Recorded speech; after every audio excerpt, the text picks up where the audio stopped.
بسم اللہ الرحمن الرحیم۔ فیکٹیکل کے معزز ناظرین کو السلام علیکم۔ ناظرین محترم، جدید دور کی سائنس قدرت کے کچھ پراسرار رازوں سے آج تک پردہ کشائی نہیں کر سکی، اور ان رازوں کے بارے میں صرف اللہ کی پاک ذات ہی جانتی ہے۔ ایک جنگلی چیتے اور اس کے شکار یعنی گائے کے درمیان موجود رشتہ ایسا ہی ہے۔ یہ چیتا روزانہ اس گائے سے ملنے آتا، اور جب اس معاملے کی تحقیقات کی گئیں تو کیا وجہ نکلی، اس سب کے بارے میں ہی آج ہم ناظرین کو آگاہ کریں گے۔ ناظرین محترم، یہ واقعہ 2002 کی گرمیوں میں بھارت کے وڈودرا نامی شہر سے تقریباً 40 کلومیٹر دور انتولی نامی گاؤں میں پیش آیا۔ اس علاقے کے اکثر لوگ گنے کی کاشت کرتے تھے، اور ان کی فصلوں کو اکثر اوقات سور، چوہے، گیدڑ، خرگوش اور ہرن نقصان پہنچاتے تھے، لیکن پچھلے کچھ سالوں سے ایسا کوئی جانور ان کی کھیتوں کا رخ نہیں کر پایا تھا، اور اس کی وجہ تھی ان کے کھیتوں میں گھومنے والی یہ مادہ چیتا، جو کہ اب ان کے گنے کے کھیتوں میں ہی رہتی تھی، اور گاؤں والے اس کو انہی کھیتوں میں رکھنے کے لیے بعض اوقات اپنی پالتو بکریاں بھی ذبح کر کے پھینک دیتے تھے۔ اگرچہ ان کی فصلیں اب محفوظ تھیں، لیکن چیتوں کی ان کے گھر کے آس پاس حرکت بڑھتی جا رہی تھی، اور انہیں اندیشہ تھا کہ کسی دن یہ کسی انسان کو نقصان پہنچائیں گے۔ انہوں نے کسی بڑے نقصان سے بچنے کے لیے وائلڈ لائف والوں کو شکایت کی۔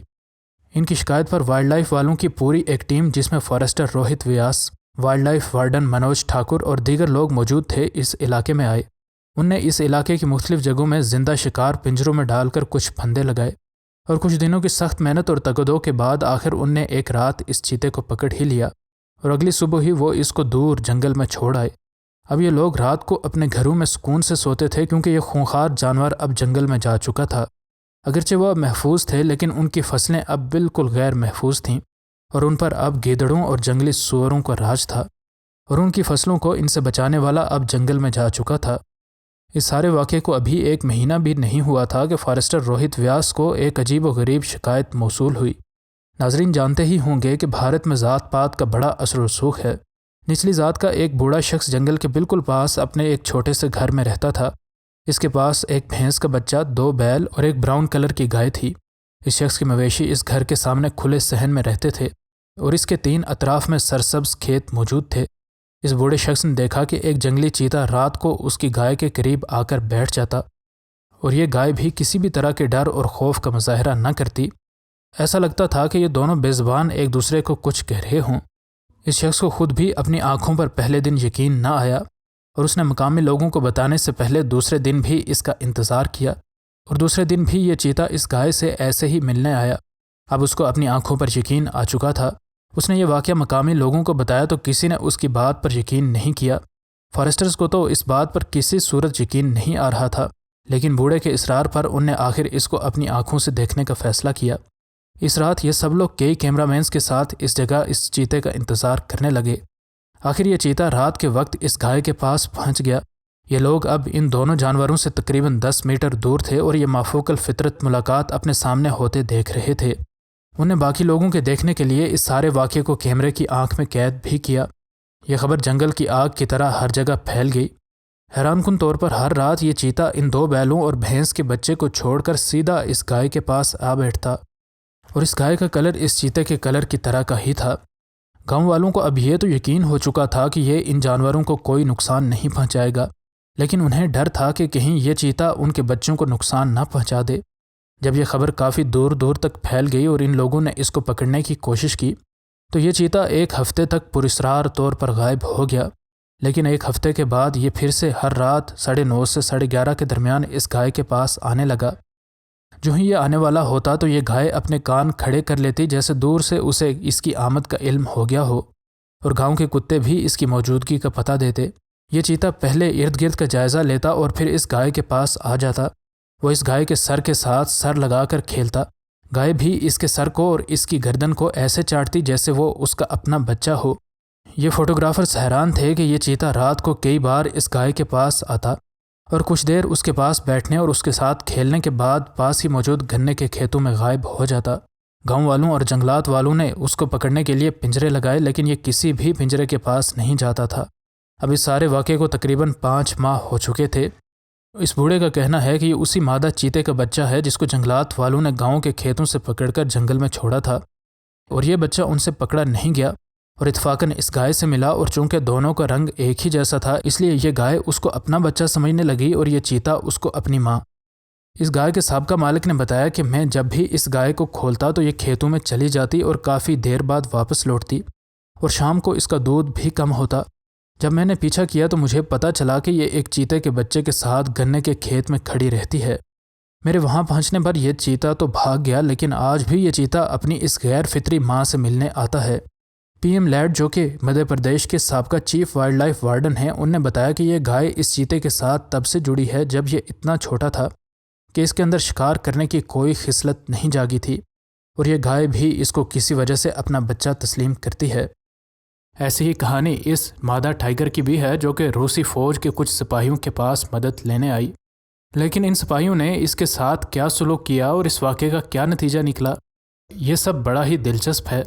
ناظرین گرامی، جانور کس قدر ہوشیار اور عقلمند ہوتے ہیں اس بات سے کوئی ناآشنا نہیں ہے، اور ضرورت پڑنے پر وہ انسانوں کی مدد حاصل کرنے کی کوشش کرنے سے بھی پیچھے نہیں ہٹتے۔ روس کے اس یخ بستہ علاقے میں سردیوں کا موسم ان ڈیوٹی پر مامور فوجیوں کے لیے بڑا ہی سخت ہوتا ہے۔ اگرچہ اس علاقے میں ان فوجیوں کو دشمن کا خوف نہیں ہوتا، لیکن اس علاقے کا سخت موسم اور آبادی سے دوری اس علاقے میں ڈیوٹی کو بہت ہی مشکل بنا دیتی ہے، اور اس کے علاوہ جنگلی اور خونخوار جانوروں کا خطرہ پہلے سے مشکل فوجی ڈیوٹی کو مزید مشکل بنانے کے لیے کافی ہے۔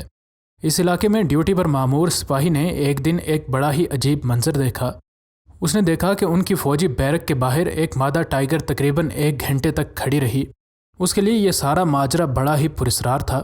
پہلے تو اس نے سوچا کہ شاید یہ بھوکی ہو، لیکن انہیں یہ پتہ چلنے میں کچھ دن لگ گئے کہ یہ مشکل میں گرفتار ہے اور مدد کے لیے پکار رہی ہے۔